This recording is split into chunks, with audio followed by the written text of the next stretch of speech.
ଜୟ ଜଗନ୍ନାଥ ପିଲାମାନେ welcome to ୱିମେଥ୍ YouTube channel. ଦେଖ ପିଲାମାନେ ଆମେ ଆଜି ଡିସ୍କସନ୍ କରିବା ଦଶମ ଶ୍ରେଣୀର ଅନୁଶୀଳନୀ 1C ସବୁ ଯେଉଁ ଧାରା ଗଣିତ ଗୁଡ଼ାକ ରହିଲା ତୁମେମାନେ ପିଲାଦିନୁ ପଢ଼ି ଆସୁଥିବ 5 ମାର୍କିଆ କୋଶ୍ଚିନ୍ ଯେଉଁଟା ପଢ଼ୁଛି ଯେଉଁଟା ତୁମକୁ ବହୁତ ହାର୍ଡ଼ ଲାଗେ ସେଇଟାକୁ ମୁଁ ଆଜି ଅତି ସହଜରେ ବୁଝେଇଦେବି ଯେଉଁଟା ତୁମ ମନକୁ ପାଇଯିବ। ଠିକ୍ ଅଛି, ତ ଚାଲ ଷ୍ଟାର୍ଟ କରିବା ଆଜିକାର ଆମର ନୂଆ ସେସନ୍ ଯେଉଁଟାକି ଅନୁଶୀଳନୀ 1C। Let's begin.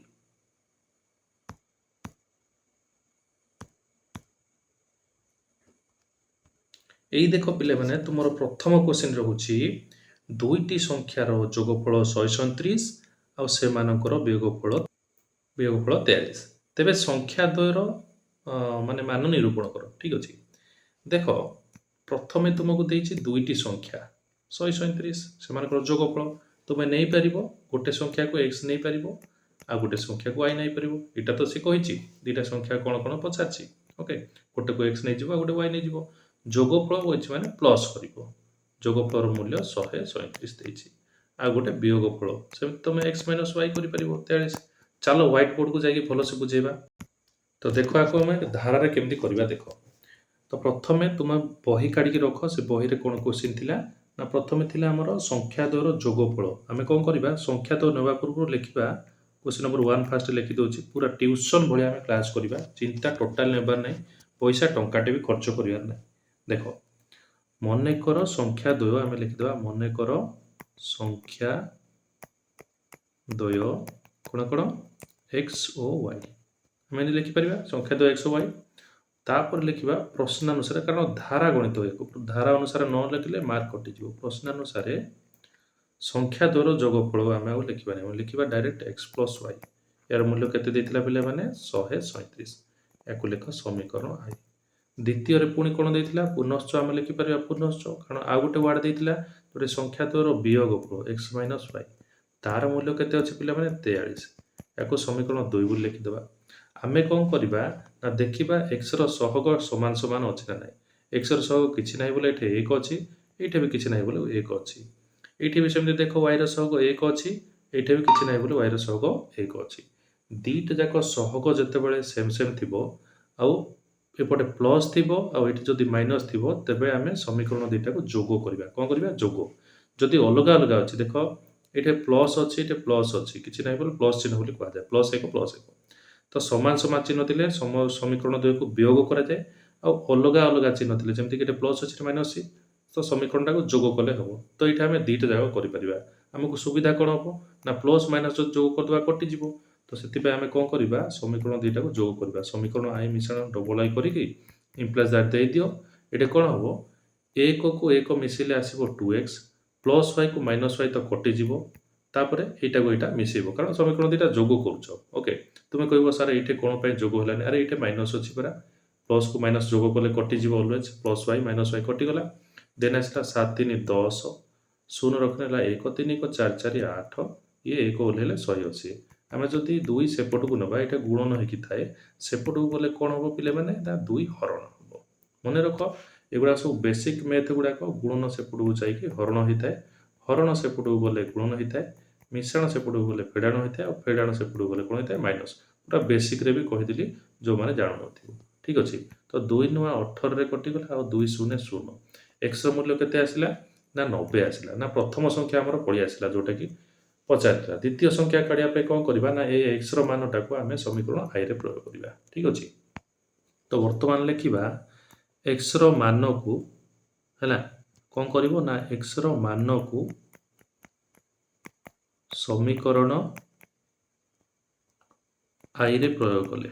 ମୁଁ କାହିଁକି Iରେ କଲି, ଡବଲ୍ Iରେ ବି ହେଇଥାନ୍ତା ନା ଦେଖିବ ଯେଉଁଟା ସମୀକରଣ ପ୍ଲସ୍ ଥିବ ସେଇଟା କଲେ ତୁମକୁ ସୁବିଧା ହେଇଥାଏ। ମୁଁ ପୁରା ଟପର୍ ଷ୍ଟ୍ରାଟେଜିରେ ପଢ଼େଇବି ଯେଉଁଟା କମ୍ ସମୟରେ ଆଉ ଜଲ୍ଦି ତୁମେ ଆକ୍ୱାର କରିପାରିବ, ଶୀଘ୍ର ଆନ୍ସର୍ ଦେଇପାରିବ। ଠିକ୍ ଅଛି, x + yର ମୂଲ୍ୟ 137 ଥିଲା। ଏକ୍ସର ମୂଲ୍ୟ ତୁମର କେତେ ବାହାରିଛି ନା 90 ବାହାରିଲା। ଉପରେ ଦେଖ ଏଠି ଦେଖ କେତେ ବାହାରିଛି, ଏଠି 90 ବାହାରିଛି। ଏଠି ପକେଇବ କାରଣ ଏକ୍ସର ମାନକୁ ହିଁ ପ୍ରୟୋଗ କଲ। ଓକେ, ତ = 137। ଦେନ୍ ଆସିଲା y = 137 ଫେଡ଼ାଣ 90, ଯେଉଁଟା କଲେ ତୁମର କେତେ ଆସିବ ନା ଆମର 7ରୁ 0 ଗଲେ 7, 13ରୁ 9 ଗଲେ 4 47। ତ ସଂଖ୍ୟା ଦ୍ୱୟ କେତେ କେତେ ଆସିଲା। ଅତଏବ ଆମେ ଦେଖିଲେ ସଂଖ୍ୟା ଦ୍ୱୟ ଲେଖିବା ସଂଖ୍ୟା ଦ୍ୱୟ କେତେ ନା ଗୋଟେ ଆସିଲା ଆମର 90 ଆଉ ଗୋଟେ ଆସିଲା 47। ତ ଆରାମସେ ବୁଝିପାରିଲ। ତ ଆକୁ ନୋଟ୍ ଡାଉନ୍ କରି ରଖ। ଓକେ, ଭିଡ଼ିଓ ପଜ୍ କର, ୟାକୁ ଏଭଳି ହିଁ ନୋଟ୍ କର, ଯାହାର ଅକ୍ଷର ସୁନ୍ଦର ହେଉଛି ଆହୁରି ଭଲ। ଏମିତି ଛାଡ଼ି ଛାଡ଼ିକି ଟିକେ ଲେଖିବ, ଗୋଟେ ପେଜ୍ରେ ଆନ୍ସର ହେଇଯିବ। ଠିକ୍ ଅଛି, ଚାଲ ଦେଖିବା ନେକ୍ସଟ କ୍ୱେଶ୍ଚିନ୍। ପିଲାମାନେ, ତୁମର ଦ୍ୱିତୀୟ କ୍ୱେଶ୍ଚିନ୍ ଆସିଲା ସମବାହୁ ତ୍ରିଭୁଜର ବାହୁତ୍ରୟର ଦୈର୍ଘ୍ୟ, ଯେଉଁଟାକି ପ୍ରଥମ ବାହୁର ଦୈର୍ଘ୍ୟ ଦେଲା x+4, ଦ୍ୱିତୀୟ ବାହୁ ହେଲା 4x - y, ଆଉ ତୃତୀୟ ବାହୁ ହେଲା y+2। ତୁମେ ଜାଣିଥିବ ପିଲାମାନେ ସମବାହୁ ତ୍ରିଭୁଜର ତିନିଟା ଯାକ ବାହୁର ଦୈର୍ଘ୍ୟ ସମାନ ଥାଏ। ତ ଏଇଟାକୁ ଆମେ ରିଲେଟ୍ କରିକି ଆନ୍ସର କାଢ଼ିପାରିବା। ଠିକ୍ ଅଛି, କାହିଁକି ସେ କନଫ୍ୟୁଜନ୍ କରିବା ପାଇଁ ହିଁ ଏମିତି ତିନିଟା ଅଲଗା ଅଲଗା ଲେଖିଛି, କିନ୍ତୁ ଆକ୍ଚୁଆଲି ସମବାହୁ ତ୍ରିଭୁଜର ବାହୁତ୍ରୟ ସମାନ ସମାନ ଥାଏ। ତମେ ରିଲେଟ୍ କରିପାରିଲ। ଚାଲ ଆନ୍ସର ସେକ୍ସନକୁ ଯିବା, କେମିତି କରିବା ଧାରା ଅନୁସାରେ ଚାଲ ଦେଖିବା। ଚାଲ ଓକେ, ହ୍ୱାଇଟ୍ ବୋର୍ଡକୁ ଚାଲ।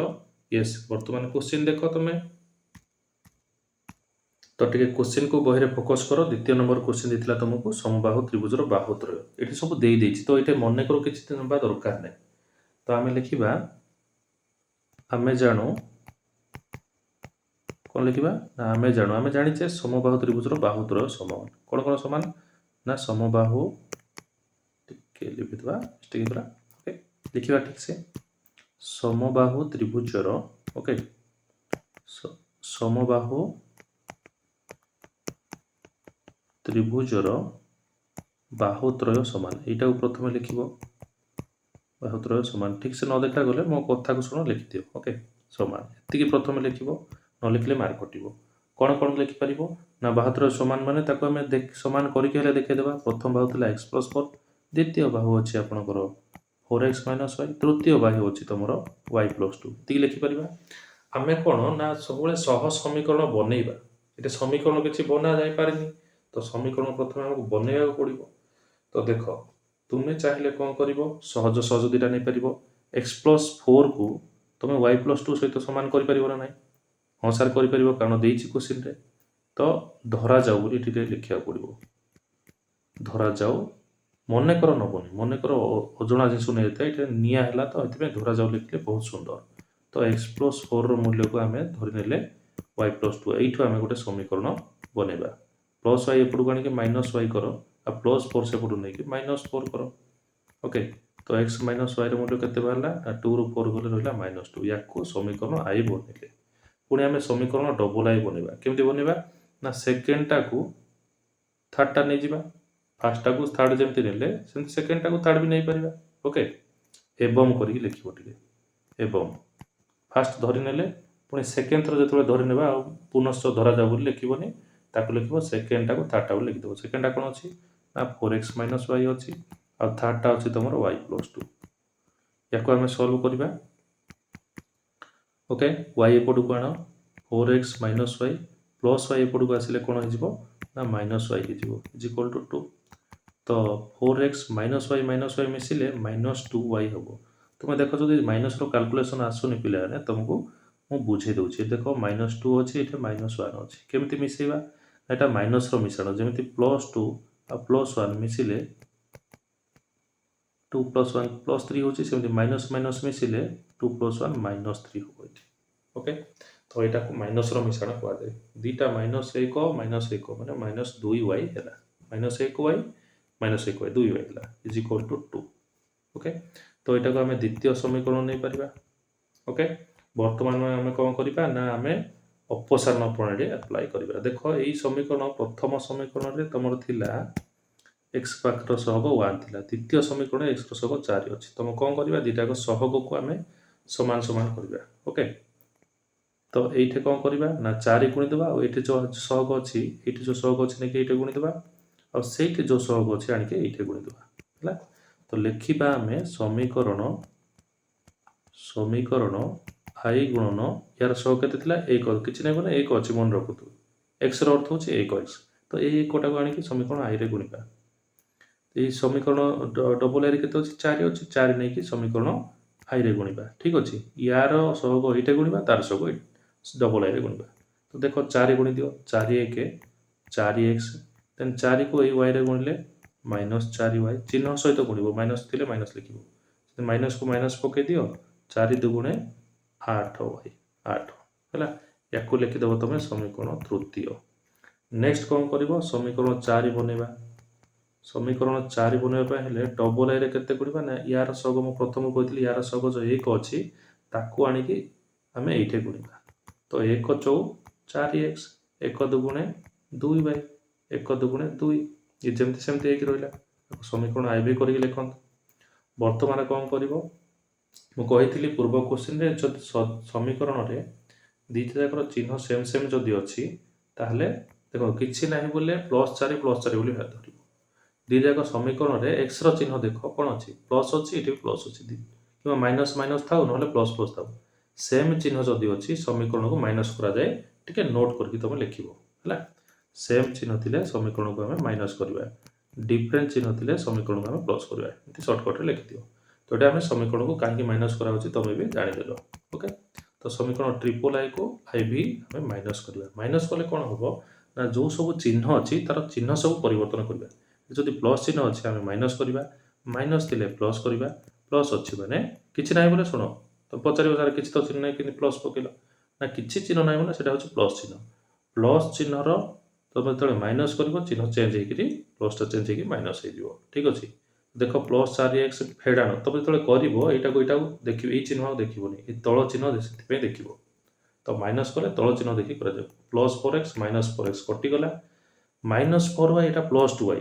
आ गोटे कथा मन रख जो माइनस प्लस आसे तो कन्फ्यूजन पलि आसे सब कौन कर ना प्लस टाक आग लिख यहाँ सब ऊपर ये चिन्ह नष्ट होकर ये चिन्ह नुआ मन रख तो माइनस चिन्ह ये माइनस चिन्ह के देखनी एवं +2y बोली भाव 2 ରୁ 4 फेड़ सब कौन कर ना प्लसटा ऊपर लिखि दो रफ कला बेलू माइनस टाक तले लिखले तुम सब कन्फ्यूजन क्लीयर हो एक्चुअली -4 +2 ना +2 -4 तो 2 ରୁ 4 गले आम -2 कारण ये हूँ सान संख्या जब फेड़ाण भी आसुनी भलसे बुझे दूसरे बड़ संख्या सान संख्यार बड़ संख्या गले माइनस चिन्ह आसो 4 ରୁ 2 फेड़ -2 करदेल तो ये आसला -2y y थे y लिख x थे x लिख है।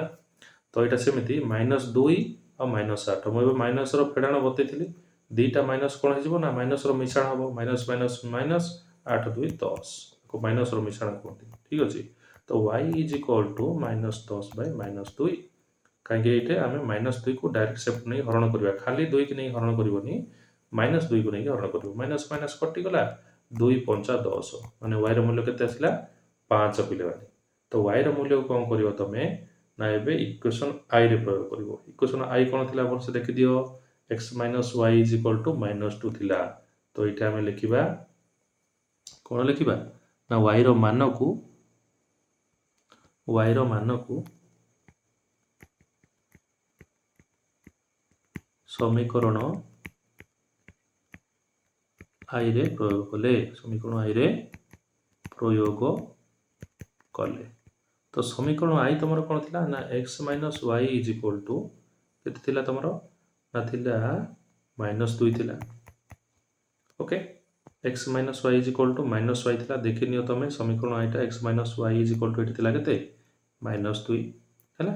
तुम नोट्स भल से लिखि दियो है वीडियो पछकू नहीं नोट्स बन कर आग बुझी दियो तापर वीडियो पछकू रिवाइंड करके तुम आपको नोट्स करके लिखिदेव।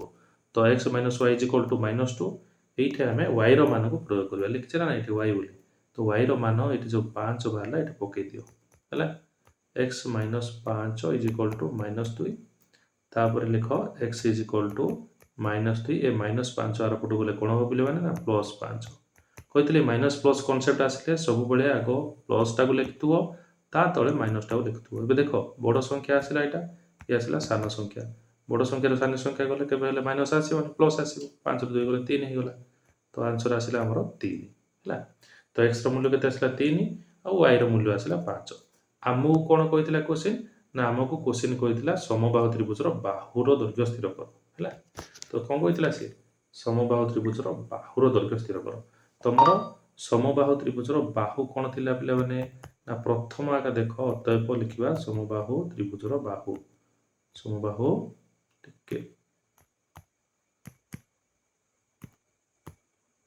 लिखिपार आपको ओके देख समबाहु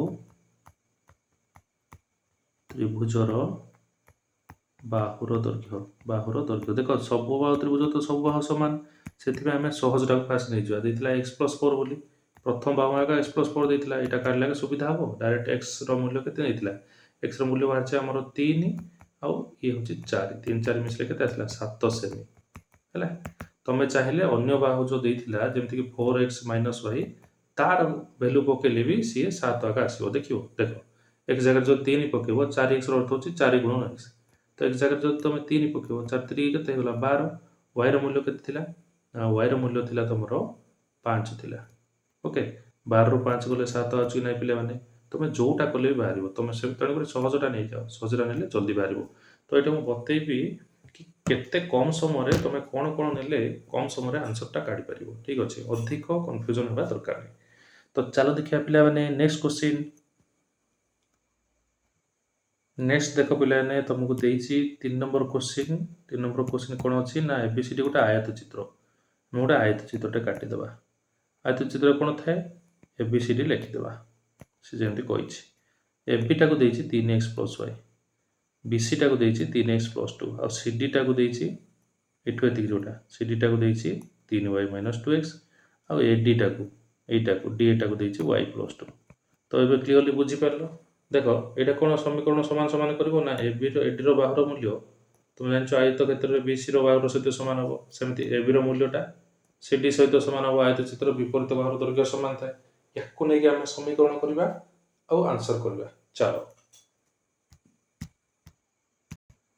ତ ଏଠି ଦେଖ ତମକୁ ABର ମୂଲ୍ୟ କେତେ ଦେଇଥିଲା, ଲେଖିଦେବା ଆମେ ABCD ଆୟତ କ୍ଷେତ୍ରରେ ତମକୁ ଦିଆହେଇଛି, ତମେ ଲେଖିପାରିବ ହେଲା। ଦେଖ ABCD ଆୟତ କ୍ଷେତ୍ରରେ ABର ମୂଲ୍ୟ ତମକୁ କେତେ ଦେଇଛି ପିଲାମାନେ ନା 3x। ଆମେ ଲେଖିପାରିବା ABର ମୂଲ୍ୟ ଡାଇରେକ୍ଟ ଦେଖ ଚିତ୍ରରୁ ବୁଝି ଦେଉଛି ABCD ଆମେ ଡାଇରେକ୍ଟ ନେଇପାରିବା। ABCD ଆୟତ ଚିତ୍ର ABର ମୂଲ୍ୟ CD ସହିତ ସମାନ କି ନାହିଁ, ତ କାହିଁକି ସମାନ କାହିଁକି କହିଲ, କାରଣ ବିପରୀତ ବାହୁ ସବୁବେଳେ ସମାନ। ଆୟତ ଚିତ୍ର ତମେ ପିଲାଦିନ ପଢ଼ିଥିବ ହେଲା। ତ ABର ମୂଲ୍ୟ ତମେ ଏଠି ପକାଇ ଦିଅ, କେତେ ଅଛି 3x + y, ଆଉ ସେପଟେ CDର ମୂଲ୍ୟ କେତେ ଅଛି ନା 3x + 2। ୟାକୁ ଗୋଟେ ସମୀକରଣ କରିବା ହେଲା, ୟାକୁ ଗୋଟେ ଆମେ ସମୀକରଣ ବନେଇ ପାରିବା। ଏଠି ଯଦି ଆମେ ସମୀକରଣ ବନେଇବା ତାହେଲେ ହେଇପାରିବ, ଦେଖ ଏଟାକୁ ଯଦି ଆମେ ସମୀକରଣ ବନେଇବା ଆମର ହେଇପାରିବ 3x ଏପଟକୁ ଆଣ ହେରି 3x + y - 3x ଏପଟେ ରହିଗଲା 2, -3x କୁ +3x କଟିଗଲା, ତ yର ମୂଲ୍ୟ କେତେ ଆସିଲା 2। ତ yର ମୂଲ୍ୟ ଏଇଠୁ ଆଗ ଆମର ପଳେଇ ଆସିଲା। ତାପରେ ଆମେ କ'ଣ କରିପାରିବା, ପୁନଶ୍ଚ ଲେଖିପାରିବା। ପୁନଶ୍ଚ ଆୟତ ଚିତ୍ର ଆଉ କ'ଣ ହେଇପାରିବ ନା ADର ମୂଲ୍ୟ BC ସହିତ ସମାନ ହେଇପାରିବ। ADର ମୂଲ୍ୟ ତମର କେତେ ଦେଇଥିଲା ପିଲାମାନେ ନା ADର ମୂଲ୍ୟ ଦେଇଥିଲା ତମର y + 3, AD = y + 3 ଦେଇଥିଲା। ଆଉ ସେ କାହା ସହିତ ସମାନ ହେଇପାରିବ ନା BC ସହିତ ସମାନ ହେଇପାରିବ। AD = BC, ତ AD ଜାଗାରେ ପକେଇଦେବା y + 3, ଆଉ BC ଜାଗାରେ କେତେ ଦେଇଥିଲା ନା BC ତମର ଦେଇଥିଲା, BCର ମୂଲ୍ୟ ଦେଇଥିଲା 3x + 2, ତ 3x + 2 ପକେଇଦେବା। ଦେଖ yର ମୂଲ୍ୟ ଏଇଟା କେତେ ବାହାରିଛି 2 ବାହାରିଛି, ଏଠି ପକେଇ ଦିଅ। ତ ତମର କ'ଣ ଦରକାର ନା ତମର xର ଭ୍ୟାଲୁଟା ଦରକାର। କ'ଣ ଦରକାର ନା ତମର xର ଭ୍ୟାଲୁଟା ଦରକାର। ତ CDର ମୂଲ୍ୟ ତମର କେତେ ଅଛି, ABର ମୂଲ୍ୟ ତମର BCD ସହିତ ସମାନ ହେଲା। ତ CD ପିଲାମାନେ ଏଇଠି ଆମେ ଟିକେ ମିଷ୍ଟେକ୍ ହେଇଗଲା, ଦେଖ ପିଲାମାନେ ଟିକେ ମିଷ୍ଟେକ୍ ହେଇଗଲା ଏଇଠି ଆମର, କାହିଁକିନା କ୍ୱେଶ୍ଚିନ୍ ଟିକେ ଲେଖିବାରେ ଆମେ ଭୁଲ କରିଥିଲେ। ତ ଆମର ଏଇଠି କ୍ୱେଶ୍ଚିନ୍ ଥିଲା ଭଲସେ ଟିକେ ଲେଖିବା। ଆମର ଦେଖ ABର ମୂଲ୍ୟ ଦେଇଥିଲା, ଲେଖିଦେବା ପୁରା ଲେଖିଦେବା ଉପରେ, ନହେଲେ ଟିକେ ମିଷ୍ଟେକ୍ ହେଇଯିବ। ABର ମୂଲ୍ୟ ଦେଇଥିଲା ତମର 3x + y ହେଲା, ତାପରେ BCର ମୂଲ୍ୟ ଦେଇଥିଲା 3x + 2, ଦେନ୍ ତମର CDର ମୂଲ୍ୟ ଦେଇଥିଲା 3y - 2x, ତାପରେ ତମର ADର ମୂଲ୍ୟ ଦେଇଥିଲା y + 3। ତ ଆମେ କ'ଣ ନେଇପାରିବା ନା AB = CD, ତାମାନେ ABର ମୂଲ୍ୟ କେତେ ଅଛି 3x + y, ତାପରେ CDର ମୂଲ୍ୟ କେତେ ଅଛି ତମର ନା 3y - 2x ହେଲା। ତ ଏଇଟା ସଲ୍ଭ କରିବା ଆମେ, -2x ଏପଟକୁ ଆଣ 3x + 2x ହେବ, ସେମିତି +y ସେପଟକୁ ନେଇଗଲେ -y ହେଇଯିବ ହେଲା। ତ -2x ଏପଟେ +2x ହେଲା, +y ସେପଟେ ଯାଇ -y ହେଲା। 3 ଆଚ୍ଛା -2x, ହଁ 3x + 2x ମିଶିଲେ କେତେ ଆସିବ ନା 5x ଆସିବ। ଆଉ 3y ରୁ ଗୋଟେ y ଗଲେ ରହିଲା ତୁମର 2y ହେଲା। ଆକୁ ସମୀକରଣ କର 5x ପ୍ଲସ୍ 2y ଏପଟକୁ ଆଣିକି ମାଇନସ୍ 2y କରିଦିଅ ଇଜ୍ ଇକ୍ୱାଲ୍ ଟୁ 0 ହେଲା ସମୀକରଣ i। ଏବେ କ'ଣ କରିବା ସମୀକରଣ ଡବଲ i ଯେତେବେଳେ ବନେଇବା ଏବେ ଏ ବି କୁ ସି ଡି ସମାନ ଦେଖିଥିଲେ ଏବେ ପୁଣି ଆଉ ଥରେ ବିପରୀତ ବାହୁ କିଏ କିଏ ପି ସି ଆଉ ଏ ଡି ଏମାନେ ବି ବିପରୀତ ବାହୁ ସମାନ ହେବ। ତ A D is equal to ଦେଖିବା ଆମେ ପୁନଶ୍ଚ A D is equal to B C ଲେଖିପାରିବା। ଏ ଡି ଜାଗାରେ ପକାଇବା ଆମେ y ପ୍ଲସ୍ 3 କେତେ ପକାଇବା ଏ ଡି ଜାଗାରେ ଦେଇଥିଲା y ପ୍ଲସ୍ 3 ପକାଅ ଆଉ ବି ସି ଜାଗାରେ କେତେ ଦେଇଥିଲା ବି ସି ଜାଗାରେ ଦେଇଥିଲା 3x ପ୍ଲସ୍ 2 ତ ପକାଅ 3x ପ୍ଲସ୍ 2 ଆକୁ ସମାଧାନ କର ପିଲାମାନେ ହେଲା। ତ ସବୁବେଳେ x ପଟକୁ yଟା ଧରି ପଳାଉଥିବ ହେଲା। ଆମେ ଲେଖିଥିବା 3x ପ୍ଲସ୍ 2 ତାପରେ ପ୍ଲସ୍ y ସେପଟକୁ ଗଲେ କ'ଣ ହେବ ମାଇନସ୍ y ଆଉ ପ୍ଲସ୍ 3 ସେପଟକୁ ଗଲେ କ'ଣ ହେବ ମାଇନସ୍ 3 ଇଜ୍ ଇକ୍ୱାଲ୍ ଟୁ 0 ହେଲା କି। ତ ଆମର ଏ କ୍ୱେଶ୍ଚିନ୍ରେ ଦେଖ ଏକ୍ସ ୱାଇ ଥିଲା ଆର ପଟେ 0 ଥିଲା ତେଣୁକରି ଆମେ ଏକ୍ସ ୱାଇ ଏକା ରଖିବା ଆଉ ସଂଖ୍ୟାକୁ ଆର ପଟକୁ ନେବା 3x ମାଇନସ୍ ୱାଇ ଆଉ 2ରୁ 3 ମାଇନସ୍ କରିବା ପିଲାମାନେ 2 ପୁରାଣ 3 କେତେ ହେବ ଦେଖ ସାନ ସଂଖ୍ୟାରୁ ବଡ଼ ସଂଖ୍ୟା ଗଲେ ମାଇନସ୍ ଚିହ୍ନ 3ରୁ 2 ଗଲେ 1 ତ ଇଏ ଆସିବ ମାଇନସ୍ 1 ଇଜ୍ ଇକ୍ୱାଲ୍ ଟୁ 0। ତାପରେ କ'ଣ କରିବ ନା 3x minus Y is equal to ସଂଖ୍ୟାଟାକୁ ସବୁବେଳେ ଆର ପଟକୁ ନେଇଯାଉଥିବ ପ୍ଲସ୍ 1 କରିଦିଅ ୟାକୁ ଡବଲ୍ ଆଇ ସମୀକରଣ ପକାଇଦିଅ। ୟାକୁ ଆମେ କ'ଣ କରିବା ଏବେ ଅପସାରଣ ପ୍ରଣାଳୀ କରିବା ଦେଖ ଏଇଠି ଏକ୍ସର ସହଗ 5 ଅଛି ତାକୁ ଆଣିକି ସମୀକରଣ 2ରେ ଗୁଣିବା ଆଉ ସମୀକରଣ 2ରେ ଏକ୍ସର ସହଗ 3 ଅଛି ତାକୁ ନେଇକି ଆମେ ସମୀକରଣ ଆଇରେ ଗୁଣିବା ୟାକୁ ହିଁ କୁହାଯାଏ ଅପସାରଣ ପ୍ରଣାଳୀ। ଚାଲ କରିବା ତ ସମୀକରଣ ଆଇ ଗୁଣନ ଆମେ କେତେ କରିବା ନା 3 କରିବା ହେଲା। ସମୀକରଣ ଆଇ ଗୁଣନ କେତେ କରିବା 3 କରିବା 3 ଗୁଣିକି ଦେଖିବା ଦେଖ ପିଲାମାନେ ଟିକେ ଜାଗା ହେଉନି 3 ଗୁଣିକି ଦେଖ 3କୁ 5ରେ ଗୁଣିଲେ 3 ପଞ୍ଚା 15x 3 ଗୁଣେ 6y 3 0 0 ଇଏ ହେଲା ସମୀକରଣ ଟ୍ରିପଲ୍ ଆଇ। ସେମିତି 5ଟାକୁ ଆଣି ପିଲାମାନେ ସମୀକରଣ ଡବଲ୍ ଆଇରେ ଆମେ ଗୁଣିବା ଡବଲ୍ ଆଇରେ ଗୁଣିଲେ ଦେଖ ଲେଖିଦେବା ଏଇଠି ସମୀକରଣ ଡବଲ୍ ଆଇ ଗୁଣନ 5 ଆଣିକି ଗୁଣ ପିଲାମାନେ 5 3 15x 5k 5y 5 1 5 ହେଲା ସମୀକରଣ ଆଇ ବି ଲେଖିଦେବ। ତାପରେ କ'ଣ କରିବା ଆମେ ସେମ୍ ଚିହ୍ନ ଅଛି ମାଇନସ୍ କରିବା ବତେଇଥିଲି ସମୀକରଣ 3ରୁ ସମୀକରଣ ଆଇ ବି ମାଇନସ୍ କରିଦିଅ ମାଇନସ୍ କରିଦେଲେ ଚିହ୍ନ ଚେଞ୍ଜ କରିବ ପ୍ଲସ୍ ଅଛି ବୋଲେ ମାଇନସ୍ କରିବ ମାଇନସ୍ ଅଛି ବୋଲେ ପ୍ଲସ୍ କରିବ ଆଉ ପ୍ଲସ୍ ଅଛି ବୋଲେ ମାଇନସ୍ କରିବ ହେଲା ବୁଝିପାରିଲ। ତାପରେ ଆମେ କ'ଣ କରିବା 15ରୁ 15 ଫେଡ଼ିଦେଲେ କଟିଗଲା 6y ପ୍ଲସ୍ 5y ଅଛି ସବୁବେଳେ ମୁଁ କ'ଣ କହିଥିଲି ପ୍ଲସ୍ଟାକୁ ଆଗ ଲେଖିବା ଏଇ ମାଇନସ୍ ଚିହ୍ନ ଦେଖିବନି ପ୍ଲସ୍ ଚିହ୍ନ ଦେଖିବ ତାପରେ ମାଇନସ୍ 6y ସାନରୁ ବଡ଼ ଗଲେ ସବୁବେଳେ ମାଇନସ୍ ଚିହ୍ନ 6ରୁ 5 ଗଲେ y ତ minus y is equal two ସେମିତି 0 ଏଇଟା ମାଇନସ୍ 5 ଅଛି 0ରୁ ମାଇନସ୍ 5 ଗଲେ ମାଇନସ୍ 5 ମାଇନସ୍ ଚିହ୍ନ କାଟିଦିଅ ସେମ୍ ରହିଲା ୱାଇର ଭ୍ୟାଲୁ କେତେ ଆସିଲା 5 ଆସିଲା। ଏବେ ୱାଇର ଭ୍ୟାଲୁ କ'ଣ କରିବା ନା ସମୀକରଣ ଆଇରେ ପ୍ରୟୋଗ କରିବା କହିଥିଲା ନାହିଁ ସମୀକରଣ ଆଇ ନହେଲେ ଡବଲ୍ ଆଇ ଯେଉଁଟା ସୁବିଧା ହେବ ଆଇରେ ପ୍ରୟୋଗ କରିବା ନା ଡବଲ୍ ଆଇରେ ପ୍ରୟୋଗ କରିବା ହେଲା ତମ ଇଚ୍ଛା ଡବଲ୍ ଆଇରେ ପ୍ରୟୋଗ କର ଦେଖାଉଛି ଏଠି ଡବଲ୍ ଆଇ ୱାଇର ମାନକୁ ସମୀକରଣ କ'ଣ କରିବା ନା ଡବଲ୍ ଆଇରେ ପ୍ରୟୋଗ କରିବା ଡବଲ୍ ଆଇରେ ପ୍ରୟୋଗ କଲେ ଡବଲ୍ ଆଇ ତୁମର କେତେ ଅଛି 3x minus Y is equal two 1 ତ ଏଠି ୱାଇର ମୂଲ୍ୟ ପ୍ରୟୋଗ କର ଏଠି 3x ମାଇନସ୍ ୱାଇ ଜାଗାରେ 5 ପକାଇ ଦିଅ ଇଜ୍ ଇକ୍ୱାଲ୍ ଟୁ 1 ମାଇନସ୍ 5 ଆର ପଟକୁ ଗଲେ କେତେ ହେବ ନା ପ୍ଲସ୍ 5 ହେବ 6 ଆସିଲା 3xର ମୂଲ୍ୟ 6 ଆସିଲା xର ମୂଲ୍ୟ କେତେ ଆସିବ ନା 6/3 ଇଜ୍ ଇକ୍ୱାଲ୍ ଟୁ 2 ଆସିବ 2 3 6 ବୋଲି ତୁମେ କାଟିପାରିବ। ତ xର ମୂଲ୍ୟ ପଳେଇ ଆସିଲା ୱାଇର ମୂଲ୍ୟ ପଳେଇ ଆସିଲା ବର୍ତ୍ତମାନ ସେ ତୋତେ କ'ଣ ପଚାରୁଥିଲା ନା ଆୟତକ୍ଷେତ୍ର କ୍ଷେତ୍ରଫଳ ଅତଏବ କ୍ଷେତ୍ରଫଳ କ୍ଷେତ୍ରଫଳ ସୂତ୍ର କ'ଣ ନା ଦୈର୍ଘ୍ୟ ଗୁଣନ ପ୍ରସ୍ଥ ଦୈର୍ଘ୍ୟ ଦେଖ ଏଇଠି ଆମେ ନେଇଥିଲେ ଦୈର୍ଘ୍ୟ ଏ ବି ବୋଲି ନେଇଥିଲେ ପ୍ରସ୍ଥ ହେଉଛି ବି ସି ସାନଟା ହେଲା ପ୍ରସ୍ଥ ବଡ଼ଟା ହେଲା ଦୈର୍ଘ୍ୟ ତ ଆମେ ଦୈର୍ଘ୍ୟ ଇଣ୍ଟୁ ପ୍ରସ୍ଥ ଆମେ କରିବା A B into B C ଲେଖିଦେବା ଓକେ। ଏ ବିର ମୂଲ୍ୟ ତୁମର କ'ଣ ଥିଲା କ୍ୱେଶ୍ଚିନ୍ରେ କ'ଣ ଦେଇଥିଲା ଏ ବିର ମୂଲ୍ୟ 3x ପ୍ଲସ୍ ୱାଇ ଗୁଣନ ବି ସିର ମୂଲ୍ୟ ତୋତେ କେତେ ଦେଇଥିଲା ନା ବି ସିର ମୂଲ୍ୟ ଦେଇଥିଲା 3x ପ୍ଲସ୍ 2 ହେଲା। ଏତିକି ତୁମେ ଯଦି ଲେଖିଦେଉଛ ଭିଡ଼ିଓ ପଛକୁ ଯାଇକି ତୁମେ କରିପାରିବ ହେଲା। ତ ଏଇଠି ଆମେ ଏକ୍ସର ମୂଲ୍ୟ ୱାଇର ମୂଲ୍ୟ ପକାଇଦେଲେ କ୍ଷେତ୍ରଫଳଟା ପଳେଇ ଆସିବ। ମୁଁ ଟିକେ ଉପର ଆଡ଼ୁ ଲିଭେଇ ଦେଉଛି କାରଣ ଟିକେ ସମାଧାନ କରିବା ତୁମେ ଭିଡ଼ିଓ ପଛକୁ କରିକି ୟାକୁ ଲେଖିଦେଇପାରିବ ହେଲା। ମୁଁ ଟିକେ ଏଇଠି ସ୍ପେସ୍ ବନାଉଛି ଟିକେ ଏଇଠି ଏତିକି ଭିଡ଼ିଓ ପଛକୁ କଲେ ଏଇଟା ଦେଖିପାରିବ ଠିକ୍ ଅଛି। ତ ଏଠି ଟିକେ ଆମେ କରିବା ଜାଗା ଟିକେ ଅଭାବ ଏଠି କରିବା ହେଲା ଦେଖ ତ ଏଠି ଏକ୍ସର ମୂଲ୍ୟ ପଳେଇ ଆସିଛି ଆଉ ୱାଇର ମୂଲ୍ୟ ପଳେଇ ଆସିଛି ଆମେ କ'ଣ କାଢ଼ୁଛେ ଏଠି 3x ପ୍ଲସ୍ ୱାଇ କରିବା into 3x plus 2 is equal to अच्छी ना 3x plus y into 3x plus 2 3x plus y into 3x plus 2 okay तो x मूल्य के बाहर रे x मूल्य बाहर 2 है y मूल्य था 5 x मूल्य बाहर 2 3x रहा 3 गुणन x तो 3 गुणन 2 y मूल्य बाहर 5 पकड़ दियो 5 तो 3 गुणन 2 प्लस के 2 3 गुणे 6 6 प्लस 5 गुणन 3 गुणे 6 6 प्लस 2 हाँ कर दो 6 प्लस 2 तो 6 5 11 2 6 2 8 11 सुना के आसला 88 वर्ग बोली लिख यहाँ तुमको कौन देता सेमी देता तो क्षेत्रफल सब वर्ग बाहर वर्ग सेमी बोली लिख बुझिपाल एथर तो अतएव क्षेत्रफल बाहर के 88 वर्ग सेमी है ठीक अच्छे